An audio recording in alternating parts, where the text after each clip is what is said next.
Study करेंगे, जिसमें पहले बच्चों हम लोग चैप्टर 5 का स्टडी करने वाले हैं एनसीईआरटी बुक का। और ये एक्सरसाइज आपका होगा 5.3 और ये पार्ट 3 वीडियो आपका होने वाला है।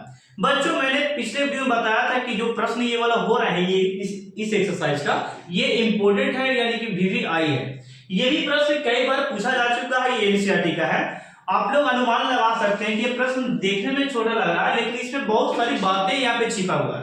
तो मैं एक एक बातों को तोड़कर यहाँ पे बताने वाला हूँ, बशर्ते कि आपको मैं यहाँ पे 4 से 5 क्वेश्चन यानी कि 10 से 12 मिनट की वीडियो होगी, आपको कंप्लीट मैं आपको एक एक पॉइंट समझाने वाला हूँ। ठीक है, तो चलते हैं वीडियो को स्टार्ट करते हैं। बच्चे यहाँ पे देखिएगा क्या है, यहाँ पे A3 दिया है, A3 बराबर 15। पहले इसका मतलब समझिएगा, इसका मतलब होता है कि AN जो दिया है ना, इसको आप T3 भी बोल सकते हैं, यानी कि इसको TN भी कह सकते हैं। आप क्या बोल सकते हैं? TN, यानी कि ये TN का रूप है। किसका रूप है? TN का रूप है। ये इसको TN T3 बोलिए या A3 बोलिए। एनसीईआरटी में A से डिनोट करता है और भारतीय भाषा में T से डिनोट करता है। ओके, तो हम लोग यहाँ पे T3 यानी कि A3 जो दिया है, कितना दिया? 15। अब इसकी बात मैं बताऊंगा, यहाँ पे जो देखिए आगे नहीं बढ़ी। ठीक है, इसकी बात पहले सुनो। ये क्या कहना चाहता है, इसका फॉर्मूला, यदि आपको A3 दिया है तो आपका फॉर्मूला यहाँ पे A + 2D होगा। कैसे सर? तो देखिए यहाँ पे एक यहाँ पे इसको घटा के लिख दिया था, ये फॉर्मूला तैयार हो गया आपका। ठीक है, यदि आपके यहाँ आपके पास A10 रहे तो फॉर्मूला लिख सकते हैं बिल्कुल इजी, A + 9D, यानी एक घटाकर लिख दिया गया, एक घटाकर लिख दिया गया। यदि आपके पास A12 रहे तो फॉर्मूला लिख सकते हैं A + 11D, यानी कि फॉर्मूला आप खुद से बना सकते हैं। ठीक ना, यहाँ पे 12 है तो क्या हो गया? 11। अब आपसे सवाल है सर यहाँ पे A3 है, यानी कि प्यारे बच्चों यहाँ पे घरवाली की बात बिल्कुल नहीं है। A3 दिया है और बराबर 15 दे चुका है, तो इसका फॉर्मूला क्या लगाएगा आप लोग बता सकते हैं? कमेंट में बताइएगा क्या होगा। तो इसका फॉर्मूला पे बच्चे बहुत ही आसान है, A + 2D कर सकते हैं, क्योंकि एक घटा के मैंने लिखा, वहां पे मैंने कंसेप्ट को समझाया। यहाँ पे देखिएगा, यहाँ पे ये आपका 15 पे बच्चों, और यहाँ पे देखो नेक्स्ट स्टेप में A का वैल्यू कुछ दिया है, तो A का वैल्यू कुछ भी नहीं दिया है और नहीं D का वैल्यू दिया, तो हम लोग इसी प्रकार इसको क्या मान लेंगे पे बच्चों? इसे मैंने माना क्या? इसे मैंने माना फर्स्ट। क्या मैंने माना? समीकरण फर्स्ट मान लिया। इस वाले स्टेप में चलते हैं, तो इसको मैं समझाना चाहूंगा कि ये जो है ना नीचे जो लटका हुआ है, ये N का वैल्यू यहाँ पे दे चुका है, कितना? 10 दे चुका है। ठीक है, और ACL यानी कि कितना? 125। तो हम लोग फार्मूला लगाएंगे और करके यहाँ पे, और करके A10 बराबर फार्मूला है आपका 125, यानी कि ये मान दे चुका है। और इसका फार्मूला आप लोग लगा सकते हैं, यहाँ पे बड़ा ही भयानक फार्मूला है, n/2 और यहाँ पे जरा देखिए 2A + n - 1 और गुने पे बच्चे D, और ये ब्रैकेट रहा, अब ये 125। ठीक है, कोई बात नहीं, इसका फार्मूला मैंने यहाँ पे लिखा, और n का वैल्यू पहले से मैंने बता चुका कितना? 10 है।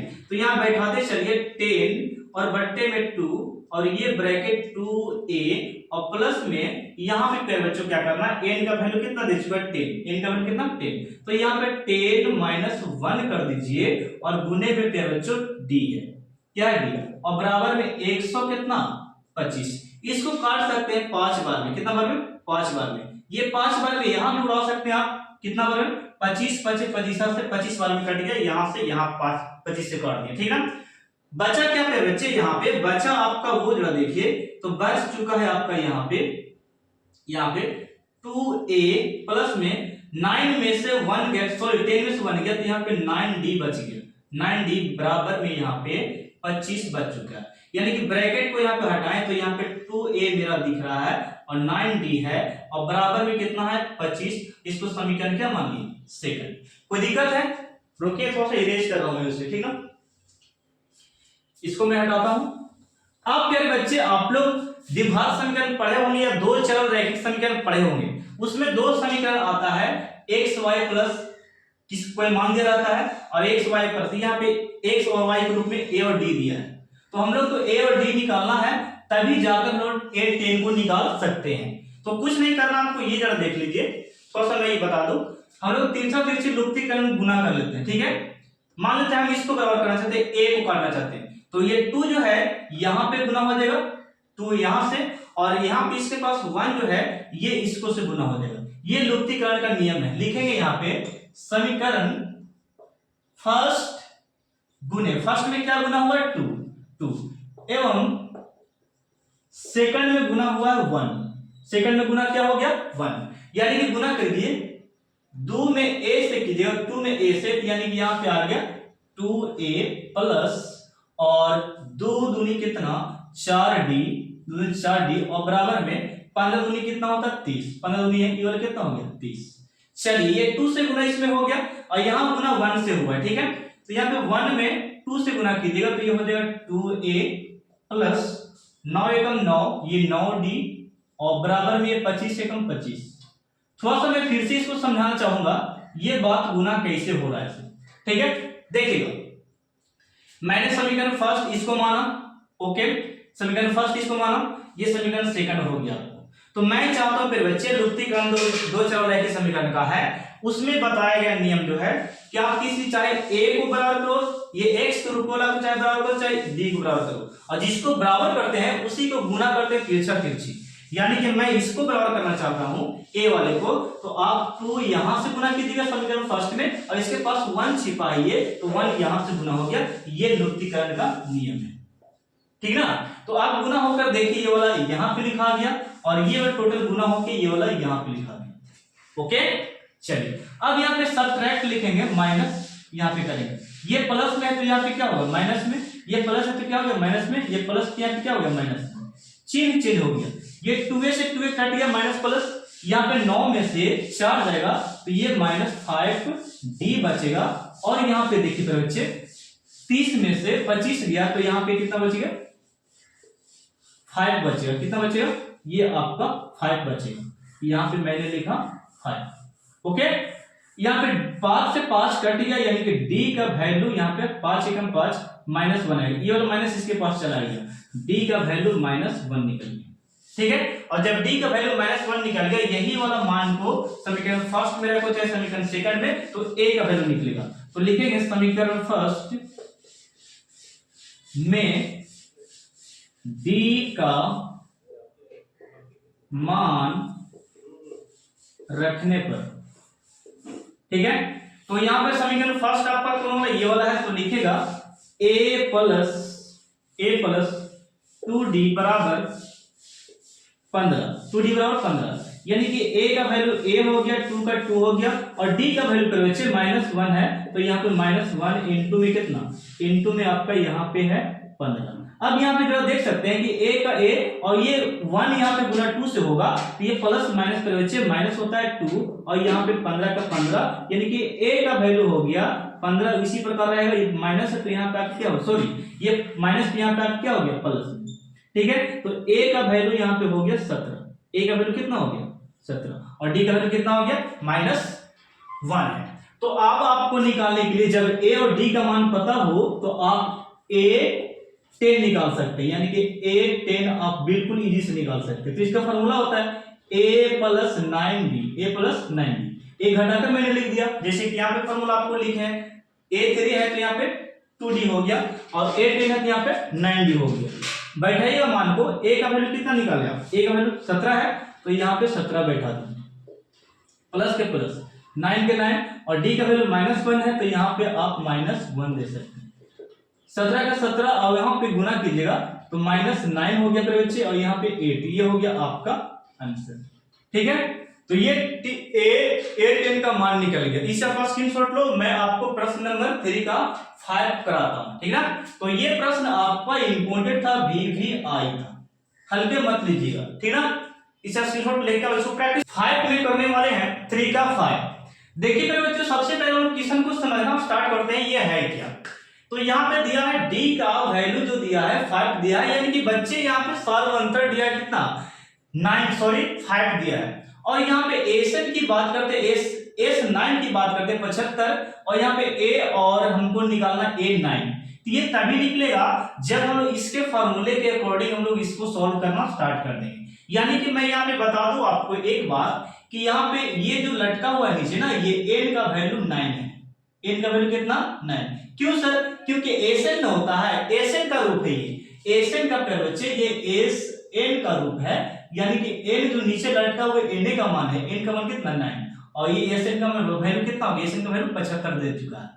ओके, और डी का वैल्यू इतना, और हमसे पूछ रहा है कि ए का वैल्यू निकालिए और ए 9 का, तो ए 9 का तभी निकलेगा जब हमको पता होगा क्या, कहां गया ए का वैल्यू पता होगा। ठीक है, चलिए तो स्टार्ट करें। एसएन यानी कि ए से 9 का 9, यानी कि यहाँ पे n बटा 2 हो गया, n बटा हम लोग यहाँ पे 2 लगाएंगे और फार्मूला होता है 2a प्लस n माइनस 1 और गुने बच्चे ये होता है d, ये हो गया। ठीक है, अब यहाँ पे n का वैल्यू कितना है, n का वैल्यू तो हम लोग यहाँ पे 9 है, कितना 9 बटे 2, 9 बटे यहाँ पे हो गया 2 और एसएन 9 का वैल्यू दिया है ये 75, तो हम लोग यहाँ पे लिखेंगे 75। ठीक है, और यहाँ पे ब्रैकेट लगा देना है 2 का 2 और a का वैल्यू पे बच्चे नहीं दिया है तो हम लोग a का a ही लिखेंगे और प्लस का प्लस, और n का वैल्यू 9 है तो यहाँ पे 9 हम लोग माइनस 1 करेंगे और d का वैल्यू दिया है कितना 5, तो यहाँ पे 5 हम लोग लिख दिए। कोई दिक्कत है यहाँ तक? चलिए यहाँ पे 75 का 75 मैंने लिखा और 9 बटे 2 का 2 लिखा और बट्टे पे बच्चों यहाँ पे 2 में a से गुना किया 2a और यहाँ पे 9 में से 1 गया तो ये 8 और ये गुने 5 है, कितना 5। तो यानी फिर बच्चे यहाँ पे जरा देखना आप स्टार्ट कीजिएगा कि ये 75 का 75 ये 9 बटे 2 हो गया और यहाँ पे जरा देखना कि 2a का 2a हम लोग यहाँ पे लिखे और 8 5 कितना होता है 40, 8 5 40। थोड़ा सा यहाँ पे जरा देखिए मैं क्या कर रहा हूँ वो जरा देखिए, ये तो जुटेगा नहीं क्योंकि ये 2a है और ये 40 से जुटेगा नहीं ये वाला। ठीक है, करेंगे क्या वो जरा देखिएगा। तो करने वाले हम यहाँ पे ये जो 9/2 जो दिख रहा है ना, 9/2 है, ये वाला इससे गुना, ये वाला इससे गुना करने वाले करिएगा। तो 75 में इतना से गुना करेगा तो ये आएगा 150, कितना आएगा 150। 75 में 2 से गुना कीजिएगा तो 150 आएगा और 9 में 1 से गुना कीजिएगा तो यहाँ पे आएगा 9, कितना आएगा 9 और ब्रैकेट में आपका कितना है 2a और प्लस में 40 है, इसको हमने कुछ नहीं किया। नेक्स्ट आपका 50 के 50 मैंने लिखा। अब यहाँ पे 9 दूनी कितना होता है 18, ये गुना हो गया और 9 5 45 यानी कि ये आ गया 450। ओके, ये वाला 9 चौके 36, सॉरी 9 चौके 36 360, ये वाला गुना हो गया। फिर से मैं रिपीट करता हूं, 75 दूनी 150, 9 एकम 9 हो गया। अब यहाँ पे 2a में 9 से गुना किया 9 दूनी 18 और 9 चौके कितना हो गया 36 360। अगला स्टेप में जरा देखिए, यहाँ पे मैं बताता हूँ, इसको खींच के मैं यहाँ लेकर आता हूँ, ठीक है ना, यानी कि मैं इसको खींच कर लेकर आ रहा हूँ। 150 पहले लिखेंगे और ये प्लस में है तो यहाँ पे आके ये माइनस हो गया और बराबर में 18a बच रहा है। बात समझ पा रहे हैं? 360 में से 150 घटा दो, यानी मेरे बच्चे यहाँ पे बचेगा, यहाँ पे माइनस में आंसर आएगा। देखिएगा 0 में से 0 आ गया तो ये आपका 0 हो गया और 6 में से 5 गया तो ये 1 हो गया और यहाँ पे देखिए 3 में से 1 गया तो ये 210, यानी यहाँ पे बराबर में कितना है मेरा 18, यानी कि ये हो गया 18a। ओके, तो अब फिर से मैं घटा लेता हूं, थोड़ा सा गलती ना हो जाए। 0 में से 0 गया 0 है और 6 में से 5 गया 1 है और 2 में से 1 गया, सॉरी 3 में से 1 गया तो 2 है, ये माइनस में हो गया आपका। अब अगला स्टेप में जरा देखिए ये क्या हो रहा है इससे अगला स्टेप में कि a बराबर आप लिख सकते हैं 210 ऊपर में और 18 आपका नीचे। ये कटेगा, कितना बार में कट सकता है अनुमान लगा लो थोड़ा सा, 5 से देखें, 5 से तो कटेगा नहीं, यानी कि ये a का वैल्यू इतना बड़ा आ गया। हम लोग ट्राई कर लेते थोड़ा सा कटता है कि नहीं। 18 एकम 18 हो गया मेरे बच्चे और यहाँ पे 3 अर्थ निकाले, ये कट गया, यानी कि यहाँ पे इस पर पॉइंट आ गया, ये कटने वाला नहीं है। छोटा सा अंक कर लेते हैं हम लोग, यहाँ पे 2 एकम 2 और यहाँ पे 10 दूनी 20, 10 दूनी 20 और ये 5, 105 आ गया और यहाँ पे कितना है आपका 9 दूनी 18, यानी कि ये a का वैल्यू जो निकला, a का वैल्यू -105 ऊपर में और 9 नीचे में, ये a का वैल्यू निकल गया। a का वैल्यू इतना बड़ा निकल चुका है। अब यहाँ पे आपसे पूछ रहा है कि A9 का वैल्यू कितना होगा। तो A9 का फॉर्मूला आप लोग जानते हैं कि A9 का फॉर्मूला के वजह से A प्लस 8D होता है। A प्लस 8D, ये घटा के लिखते हैं हम लोग फॉर्मूला। अब यहाँ पे A का वैल्यू कितना है, माइनस 105/9, ये A का वैल्यू हो गया। और प्लस का प्लस और D का वैल्यू के बच्चे, D का वैल्यू कितना 5, तो हम लोग यहाँ पे 5 लिख देंगे, ठीक है। और माइनस 105/9, और ये 8 5 कितना हो गया 40, और बट्टे में 1, इसको एलसीएम कर लीजिए आप, तो यहाँ पे एलसीएम करके आता है मेरा 40, कितना आता है 40, सॉरी 9 आता है, कितना आता है 9 आ गया। और यहाँ पे 9 निकलना तो 105 एकम 105, यानी कि 105 बच गया। और यहाँ पे प्लस है 9 बचे 9 चौके 36, 360, घटाइएगा उसको, क्या आता है यहाँ पे घटा लीजिए, तो घटाइएगा फिर बच्चे, तो 10 में से 5 गया, 5 हो गया। और यहाँ पे 5 बच चुका है, कितना बच चुका 5, क्योंकि पैसा लिए थे ना। और यहाँ पे 3 में से 1 गया, तो यहाँ पे 2 बच गया, और यहाँ पे कितना 9 हो गया। अब ये कटेगा तो काट सकते हैं, देखिए मैं काट के बताता हूं। 9 दूनी 18, यानी कि 225 का डिवाइड 9 दूनी 18, ओके। और 18 और 4 22 होता है, यहाँ पे 5, 9 5 45, यानी कि 25 बार में कट जाएगा ये, कितना बार में 25 बार में ये कट गया पूरा पूरी, यानी कि यहाँ पे आपका 25 ये हो गया आपका आंसर, ठीक है। तो ये प्रश्न आपका 3 का 5 था, और 3 का 6 मैं बताने वाला हूं, इसे आप स्क्रीनशॉट ले सकते हैं। एक एक स्टेप को मैंने गुना करके बताया, ओके, इसे स्क्रीनशॉट लो।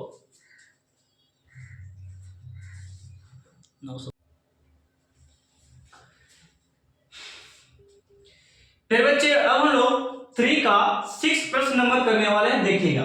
यहां पे दिया है आपका प्रश्न, आपका दिया है a बराबर पे बच्चे 2 है और d बराबर 8 है, यानी कि सार्वंतर और प्रथम पद दिया है आपका 2 और 8 दिया है।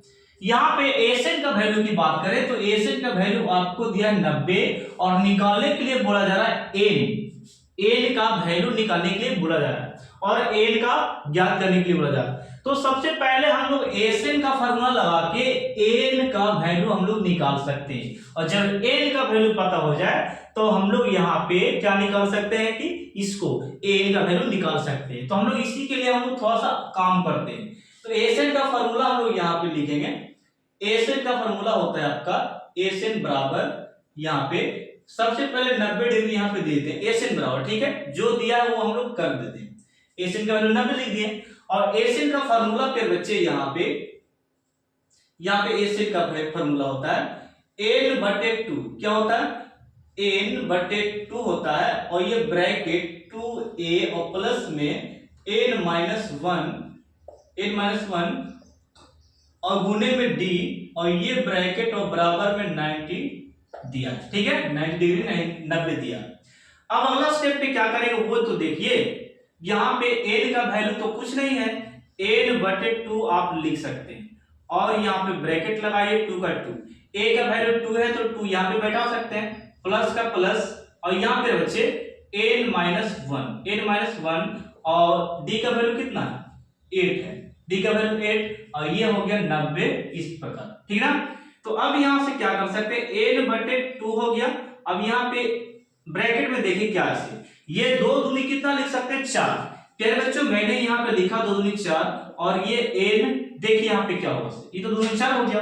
n में 8 से गुना कीजिएगा ना, n में 8 से गुना कीजिएगा तो 8 n होगा, और फिर 1 में 8 से गुना कीजिएगा तो ये -8 होगा, कितना हो -8, और बराबर में 90 डिग्री 90 है, ठीक है।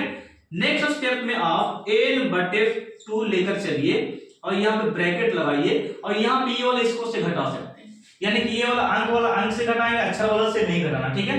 तो 8 में से इतना जाएगा, तो सबसे पहले इसको मैं लिख देता हूं 8n, और 8 में से 4 जाएगा तो यहाँ पे -4, और बराबर में कितना है 90। अगला स्टेप में क्या कर सकते हैं आप यहाँ से कि ये वाला 2 इससे गुना कर सकते हैं 90 से, और 4 में इससे गुना कर सकते हैं, यानी कि 8n हो जाएगा, कितना हो जाएगा 8n, यानी कि यहाँ पे 8n लिख सकते हैं, और यहाँ पे 4 में n से कीजिएगा तो यहाँ पे हो जाएगा आपका 4n और ये हो गया 180। कितना हो गया? 180 पेयर बच्चे। तो अब यहाँ बात समझ में आ गया, 8n² हो गया।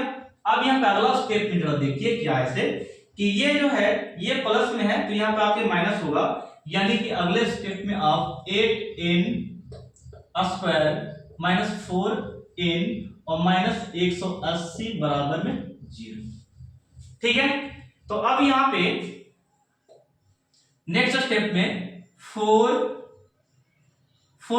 को नहीं 4 को बाहर करते हैं तो ये 2n अंदर में बचेगा 2n² और ये 4n यानी कि n यहां पे केवल निकलेगा 4 एकम 4 और ये यहां पे निकालेगा तो कितना बचेगा ये जरा देख लीजिए। 4 चौके 16 और 4 पचे 20 यानी 45 यहाँ पे बच चुका है। ठीक है, अब यहाँ पे अगला स्टेप पे बच्चों ये वाला गुना वाला कहां चल जाएगा? भागा में, और यहाँ पे बचेगा 2n² माइनस n और यहाँ पे 45 का 45 हो गया और यहाँ पे बराबर 0/4। गुना वाला कहां चला है? भागा में। अब यहाँ पे नेक्स्ट स्टेप में 2n² माइनस n माइनस कितना हो गया? 45। इसको डिवाइड कीजिए तो क्या होगा? 0। किसी भी नंबर से 0 में डिवाइड करेंगे तो क्या होगा? 0 होगा। चलिए अब यहाँ पे फर्स्ट वाले को लास्ट से गुना कीजिए तो ये आता है आपका 90। कितना आता है? 90। और 90 को ऐसा गुणनखंड करना है कि गुना करके करें दोस्तों, यहाँ पे गुना करके 90 आना चाहिए। गुणनखंड ऐसा हो इसका, गुणनखंड ऐसा हो इसका 90 का गुणनखंड ऐसा होना चाहिए कि गुना करके 90 आना चाहिए और घटा के दोस्तों घटा के यहाँ पे 1 बीच वाला आना चाहिए, 1 आना चाहिए। ठीक है, तो हम लोग गुणनखंड देखते हैं यहाँ पे। तो इसका एक गुणनखंड होता है बच्चे यहाँ पे बहुत प्यारा सा 10 9 90। देखिए ये दोनों को गुना करते हैं ना तो 90 आ जाता है, गुना करके 90 आ गया। और इसी को यानी कि इसी को हम ऐसे लिखते हैं 10 माइनस 9 तो घटा के 1 आता है। वही तो हम बोलना चाहते हैं, गुना करके 90 आना चाहिए और घटा के 1 आना चाहिए। ठीक है, तो ये गुणनखंड सटीक है इसके लिए। तो हम लोग आगे बढ़ते हैं, यहाँ पे क्या करेंगे 2n के 2n² लिख दिए। अब यहाँ पे क्या कि 10 माइनस यहाँ पे 10 माइनस 9 10 माइनस 9 यहाँ पे लिख दिए। क्यों सर? क्योंकि 10 में से 9 घटाएंगे तो यहाँ पे 1 बचेगा और ये जो n है यहाँ पे रूप में n यहाँ पे बगल में लगा देंगे और माइनस यहाँ पे 45 के 45 बराबर में क्या होगा? 0। बराबर में क्या होगा? 0 यहाँ पे। नेक्स्ट स्टेप में 2n² और यहाँ पे 10 में n से कीजिएगा तो यहाँ पे 10n हो जाएगा और ये माइनस माइनस यहाँ पे हो जाएगा प्लस, माइनस माइनस क्या हो गया? प्लस गुना हो गया। और 9 में n से कीजिएगा तो ये हो जाएगा 9n और ये यहाँ पे 45 आपको दिख रहा बराबर में 0। यहाँ पे कॉमन कीजिए फिर बच्चों, कॉमन कीजिएगा तो कॉमन यहाँ पे क्या होगा मैं बता देता हूँ। 2 कॉमन करना है तो यहाँ पे अंदर में बचे 2n कॉमन कर लेते हैं। 2n कॉमन कीजिए तो अंदर में n बचेगा, 2 बचे 10, 2 बचे क्या हो गया 10, 2 बचे कितना होता है 10 और n को बाहर कर दिए। यहाँ पे कॉमन कीजिए आप, यहाँ पे 9 को बाहर और n अंदर बच जाएगा और यहाँ पे 9 बचे कितना होता है 45। देखिए यहाँ पे गुणनखंड का मतलब होता है जब कॉमन किए ना बीच वाला जो ब्रैकेट वाला होता है कॉमन बराबर होना चाहिए, सेम होना चाहिए। तो देखो ये वाला सेम हो गया। अब एक बार अंदर वाला लिख सकते हैं, एक बार अंदर वाला कौन वाला है बताओ? अंदर वाला n माइनस 5 है एक बार अंदर वाला, ठीक है, और एक बार बाहर वाला। देखिए बाहर ये है बाहर में और ये बाहर में, यानी कि इसको ब्रैकेट में 2n प्लस में 9 ये लिख दिए और बराबर में क्या हो गया 0। रोकिएगा थोड़ा सा, हाँ इसे मैं थोड़ा सा हटा दूं। चलिए हट गया। तो फिर बच्चे ये हट गया तो एक बार इतना बराबर हम लोग 0 करना है, एक बार इतना और 0, यानी कि यहां पे लिख सकते हैं आप बिल्कुल इजी से कि n माइनस 5 बराबर 0 और एक बार 2n प्लस 9 बराबर 0, यानी कि n का वैल्यू यहां पे आ गया माइनस में तो यहां पे आके प्लस हो गया। ओके, यहाँ पे क्या हो गया प्लस, माइनस इस तरफ आके प्लस हो गया और 2n ये प्लस में है तो यहाँ का आके माइनस और n बराबर 9 ऊपर में और 2 नीचे में, यानी कि ये जो आपका हो गया ये आपका आंसर हो गया। ठीक है, यहाँ पे n बराबर माइनस 9/2। तो हम लोग माइनस वाला को आंसर नहीं लेंगे, प्लस वाला को लेंगे, यानी कि n का वैल्यू कितना निकाल दिया हम 5 निकला, ये आपका आंसर प्लस वाला। ठीक है, अब आपको n जब पता है तो आपको अब यहाँ पे यहाँ पे एन पता है तो आप यहाँ पे निकाल सकते हैं टीएन का वैल्यू। इसका स्क्रीनशॉट ले लिया ना। चलिए देखिए लास्ट आपका आंसर आने वाला है बिल्कुल इजी से, मैं इसे थोड़ा सा इरेज कर दिया। अब यहाँ पे बच्चे देखिए ए एन यानी कि एन का वैल्यू 5 बैठाना है, यहाँ पे ए एन दिए हैं, यानी कि एन की जगह पे हम लोग 5 लिख सकते हैं, यहाँ पे 5 हो गया, हम लोग लिखेंगे ए 5। और ए 5 का फॉर्मूला आप लोग को पता होगा ना कि 1 घटाकर यानी कि ए -4 डी लिखते हैं, ए -4 डी पेयर बच्चे। तो ए का वैल्यू कितना है, ए का वैल्यू 2 है तो यहाँ पे 2 बैठा दिए और 4 का 4, और डी का वैल्यू कितना 8 तो हम लोग यहाँ पे 8 देंगे, और ये 2 का 2 और ये 8 चौक कितना हो गया 32, और यहाँ पे 32 और 2 कितना हो गया 34। ये हो गया आपका आंसर। ठीक है, तो फिर बच्चों ये वाला वीडियो बस यहीं तक, काफी लंबा हो चुका है, ठीक है ना। 3 प्रश्न में ही कम से कम आपको 20 मिनट चल गया होगा। तो फिर बच्चों मैं यहाँ पे ये वीडियो को रोकता हूँ। ये पार्ट आपका कितना था, पार्ट ये आपका हो गया पार्ट 1, पार्ट 2, पार्ट 3, बस यहीं पर रोकता हूँ। पार्ट 4 मैं जल्द ही लाने वाला हूँ प्रश्न नंबर 7 से, प्रश्न नंबर 7 से। ओके, तो इस पर स्क्रीनशॉट लेकर प्रैक्टिस करके आप लोग इसको क्या करना है, रिवीजन करना है, ठीक है, बहुत अच्छी तरीके से नोट्स करके, ठीक है। तो मिलते हैं नेक्स्ट वीडियो में यानी कि पार्ट 4 में, पार्ट 4 में हम लोग मिलते हैं।